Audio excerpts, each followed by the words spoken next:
अस्सलाम वालेकुम dear students, आज हम करेंगे यूनिट नंबर 4 एक्सरसाइज नंबर 4.3 का क्वेश्चन नंबर 1। फर्स्ट क्वेश्चन में आपसे कह रहे हैं find the HCF of the following monomials bye completing the table. कहते हैं एचसीएफ फाइंड करें जो मोनोमियल्स आपको दिए गए हैं और इस टेबल को कंप्लीट करें। ठीक है, सबसे पहले देखें आपको मोनोमियल्स दिए गए हैं और फर्स्ट पार्ट में आपको 2 दिए गए हैं। आपने देखा कि ये 2 मोनोमियल्स दिए गए हैं और इनके दरमियान कोई साइन नहीं है प्लस का या माइनस का। अगर तो इन दोनों के दरमियान में प्लस का साइन होता तो हम कहते हैं ये बाइनोमियल है। मोनोमियल क्या होता है जिसमें सिर्फ और सिर्फ एक टर्म होती है। 16p³ ये आपको 3 टर्म्स नज़र आ रही हैं, जबकि ये 3 नहीं है। इनके दरमियान में कोई प्लस या माइनस का साइन नहीं है, किसी से भी ये कनेक्टेड नहीं है, इसलिए ये आपके पास सिर्फ और सिर्फ एक टर्म है। इसी तरह से 9p²r में भी एक ही टर्म है। और मोनोमियल क्या होता है जिसमें सिर्फ और सिर्फ एक टर्म होती है। मैं आपको लास्ट एक्सरसाइज में ये डिटेल में बता चुकी हूँ। ठीक है, अब आपको क्या करना है, एचसीएफ फाइंड करना है। एचसीएफ कहते हैं हाईएस्ट कॉमन फैक्टर को। एचसीएफ फाइंड करना है of numerical coefficients. Numerical coefficients का एचसीएफ फाइंड करना है। अब एचसीएफ कैसे फाइंड होता है? न्यूमेरिकल कोएफिशिएंट्स का कोएफिशिएंट वैसे होता क्या है कि वो नंबर जो किसी वेरिएबल का मल्टीपल होता है, किसी वेरिएबल से मल्टीप्लाई हो रहा है ABC से या XYZ से, तो वो आपके पास कोएफिशिएंट कहलाता है। यहाँ पे है 16। ठीक है, 16 के अगर मैं फैक्टर्स बनाती हूँ तो क्या बनते हैं? 2 8s are 16, 2 4s are 8, 2 2s are 4, 2 1s are 2 and 1 1s are 1। बहुत से लोग 1 1s are 1 नहीं करते, लेकिन बाज़ औक़ात हमें इसकी ज़रूरत पड़ जाती है, तो बेहतर है कि आप ये कर लिया करें। ठीक है, तो आपके पास 16 के क्या आपके पास फैक्टर्स बने हैं? 2 multiply by 2 multiply by 2 multiply by 2 and multiply by 1। ठीक है, बहुत से लोग इसको यूँ भी लिख देते हैं 2 पावर 4 मल्टीप्लाई बाय 1। ठीक है, और बहुत से लोग सिर्फ 2 पावर 4 लिखते हैं, 1 लिखते ही नहीं हैं, तो वो भी गलत नहीं है। इसी तरह से अगर आप 9 के फैक्टर्स बनाते हैं तो 9 के फैक्टर्स आपके पास क्या आते हैं? 3 3s are 9, ये 2 के टेबल पे नहीं जाता। 3 1s are 3 and 1 1s are 1, यानी 3 3 से मल्टीप्लाई हो रहा है और फिर किससे मल्टीप्लाई हो रहा है? 1 से। ठीक है, आप इसको लिख सकते हो 3 क्या मल्टीप्लाई बाय 1, और बहुत से लोग सिर्फ 3² लिखते हैं, तो वो भी गलत नहीं है। आप देखें इन दोनों में आपके पास कॉमन क्या है? तो कॉमन आपके पास क्या है? इन दोनों में 1 कॉमन है। ठीक है, तो इसका मतलब है कि HCF of numerical coefficient 16 and 9 numerical coefficient का एचसीएफ क्या है जी? 1। अब आपके पास जो फर्स्ट ब्लैंक दी गई है उसमें देखें कि हमें कोएफिशिएंट फाइंड करना था, एचसीएफ फाइंड करना था न्यूमेरिकल कोएफिशिएंट्स का, तो वो कितना आया हमारे पास? 1। ठीक है, अब आपको फाइंड करना है एचसीएफ ऑफ पी, यानी जो आपको मोनोमियल्स दिए गए हैं उसमें से पी का एचसीएफ फाइंड करना है। तो देखें एचसीएफ ऑफ पी का एचसीएफ फाइंड करते हैं। आप देखें ये आपके पास वैल्यूज़ हैं 16p³ एंड 9p²r। तो देखिए p³ है एंड क्या है? p है। p³ एंड p है। हमेशा मैंने आपको बताया कि जब भी कॉमन लेते हैं तो स्मॉलेस्ट पावर कॉमन आती है, यानी p पावर 1। तो इसका मतलब है कि एचसीएफ ऑफ p क्या आएगा? इसमें कितना आएगा? सिर्फ और सिर्फ p, यानी p पावर 1। तो सेकंड ब्लैंक में आपके पास क्या आएगा? p पावर 1, यानी सिंपल आप p लिख सकते हैं। ठीक है, अब आपको फाइंड करना है एचसीएफ ऑफ q का एचसीएफ फाइंड करना है, और ये आपके पास मोनोमियल्स गिवन है। ठीक है, अब एचसीएफ ऑफ q जब हम फाइंड करेंगे एचसीएफ ऑफ q, तो आप देखें क्या दिया गया है? q एंड q स्क्वायर में से स्मॉलेस्ट पावर किसकी है? q पावर 1 की। ये पावर तो ज़्यादा है। ठीक है, तो इसका मतलब है कि हमारे पास इसका एचसीएफ क्या आ जाएगा? q। ठीक है, तो इसलिए आप इस ब्लैंक में आप लिखेंगे q। अब आपको फाइंड करना है एचसीएफ ऑफ r। अब आप देखें एक में r मौजूद है और एक में है और एक में है ही नहीं। जब आर है ही नहीं तो वो कॉमन कैसे आ सकता है? वो सिर्फ़ और सिर्फ वहाँ पे कुछ भी नहीं आएगा। कुछ लोग जो हैं वो डैश डाल देते हैं, आप यहाँ ज़ीरो मत डालते रहिएगा, इसका मतलब है कि यहाँ पे कुछ भी नहीं है। अब है आपको फाइंड करना है रिक्वायर्ड HCF। रिक्वायर्ड HCF यानी ये जो तीनों आंसर्स आए हैं इनको मल्टीप्लाई करेंगे, यानी 1 मल्टीप्लाई जो HCF आए हैं, रिक्वायर्ड HCF क्या आएगा? रिक्वायर्ड HCF आपके पास आएगा 1 multiply by P multiply by Q। तो ये आपके पास आ गया PQ। तो ये देखें, ये रिक्वायर्ड HCF आया और ये कितना आया? PQ। तो यहाँ पे हमारा फाइनली जो है वो फर्स्ट जो ब्लैंक है वो कंप्लीट हो गई है। नेक्स्ट हम करते हैं जी सेकंड। नेक्स्ट है हमारे पास HCF of numerical coefficients. Second part हमने इसका किया है मोनोमियल, ठीक है। ये आपको दिए गए हैं 10p cube Q square R, 5p square Q R and last दिया हुआ है 15p square Q are square, ठीक है। अगर आप बुक पे देखें तो इन्होंने इन तीनों पे कॉमा लगाया हुआ है, यानी कोई प्लस या माइनस का साइन नहीं है। अब देखिए हम इसको सॉल्व करते हैं। हम क्या करेंगे, यहाँ पे 10, 5 एंड 15 न्यूमेरिकल कोएफिशिएंट्स का हमने HCF फाइंड करना है।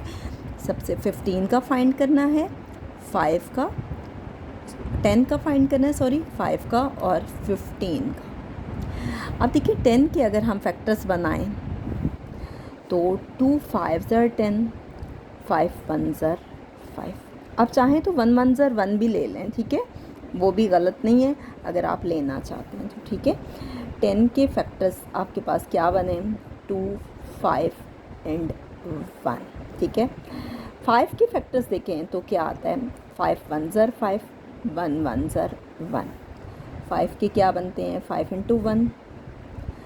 और अगर 15 के देखें तो 3 के टेबल पे जाता है, 3 5 ज़र 15 एंड 5 1 ज़र 5 एंड 1 1 ज़र 1। यानी आपके पास क्या है 15 के? 3 5 एंड 1। आपके पास ये इसके फैक्टर्स आए हैं। अब आप देखें कि इन सब में कॉमन क्या है? 5 है और क्या है? 1 है। बहुत से लोग 1 नहीं लिखते, वो भी गलत नहीं है, ठीक है। तो आपके पास इसका HCF क्या आया? Product of all common factors. अगर आप लें प्रोडक्ट ऑफ, पहले तो आप लिख लें कि कॉमन फैक्टर्स क्या हैं। कॉमन फैक्टर्स इसमें आए हैं 5 एंड 1। आप उन कॉमन फैक्टर्स का प्रोडक्ट ले लेंगे, product of all common factors. उन सब कॉमन फैक्टर्स को आप मल्टीप्लाई कर लेंगे। मल्टीप्लाई करने से क्या आया? 5 मल्टीप्लाई बाय 1 इक्वल टू 5। इसका मतलब है कि HCF ऑफ न्यूमेरिकल कोएफिशिएंट्स आपके पास आया है 5, तो इस ब्लैंक में आप लिखेंगे 5। अब आपको फाइंड करना है HCF ऑफ P। क्या फाइंड करना है? HCF of P। अब देखिए P का HCF फाइंड करने के लिए हमारे पास कौन कौन से दिए हुए हैं? P क्यूब दिया हुआ है, ठीक है, P स्क्वायर दिया गया और P स्क्वायर दिया गया। अब तीनों में स्मॉलेस्ट पावर कौन सी है? P स्क्वायर है, P3 सबसे बड़ा है और ये दोनों सेम है। तो इसका मतलब है कि HCF ऑफ P जो है कितना आएगा? P स्क्वायर, जो तीनों में एक जैसा है। तो इसका मतलब है कि जो स्मॉलेस्ट पावर होती है, जो लीस्ट पावर होती है, वो आपके पास कॉमन आती है, वही आप लेते हैं। तो यहाँ पे इस ब्लैंक में आ जाएगा P स्क्वायर, ठीक है। नेक्स्ट हमें फाइंड करना है, देखें, HCF ऑफ Q और फिर HCF ऑफ R। हम HCF ऑफ Q फाइंड करते हैं। Q का HCF फाइंड करना है। कौन कौन सी वैल्यूज़ आपको दी गई हैं? Q स्क्वायर और फिर दी गई है Q और फिर Q दी गई है। अब देखिए इसमें बज़ाहिर कोई पावर नहीं है, लेकिन वो पावर 1 है, तो स्मॉलेस्ट पावर कौन सी है? Q power 1। ये आपके पास आ गया। अब आपको फाइंड करना है HCF of R। HCF of R find करना है, ठीक है। तो देखिए R एंड R स्क्वायर है, R and R square. R की स्मॉलेस्ट पावर ये वाली है, R पावर 1। इसका मतलब है कि ये R पावर 1 ही इसका आंसर है। इसका पावर है आंसर है Q पावर 1 और इसका आंसर है R पावर 1, ठीक है। तो हम यहाँ लिख देते हैं Q पावर 1 और R पावर 1। अब आपको रिक्वायर्ड HCF फाइंड करना है, तो इन सारों को मल्टीप्लाई करते हैं। ये आएगा 5 P square Q and R, ठीक है। तो रिक्वायर्ड HCF क्या आया, रिक्वायर्ड HCF में जो इन सब का आंसर है उसको हम मल्टीप्लाई करेंगे। पहले का आंसर है 5, दूसरे का आंसर आया है p², फिर आंसर है जी q, और फिर आंसर है r। इसका आंसर आ जाएगा 5p²QR। अब हम करते हैं जी इसका थर्ड पार्ट, और थर्ड पार्ट में देखें कि क्या है आपके पास। ये वैल्यूज़ दिए हैं, ये मोनोमियल्स दिए गए हैं, और कहते हैं कि इसमें भी आपने यही सब कुछ फाइंड करना है, ठीक है। तो मैं आपको फाइंड करके दिखाती हूँ।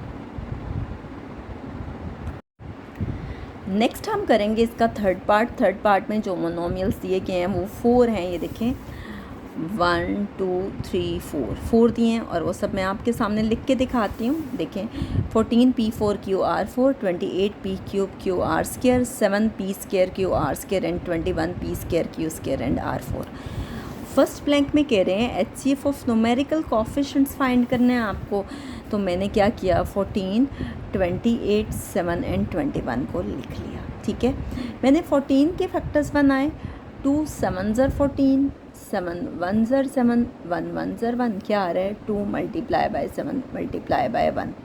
फिर मैंने 28 के फैक्टर्स बनाए, 2 1 ज़र 2, 2 4 ज़र 8, 2 7 ज़र 14, 7 1 ज़र 7, 1 1 ज़र 1, ये क्या आ रहा है 2 2 7 एंड 1, ठीक है।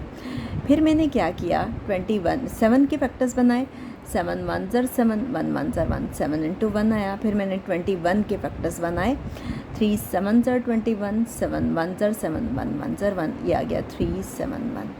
अगर आप देखें इन चारों में क्या कॉमन है, चारों में 7 है, और क्या कॉमन है, चारों में 1 है, 7 इंटू 1 कॉमन आ गया।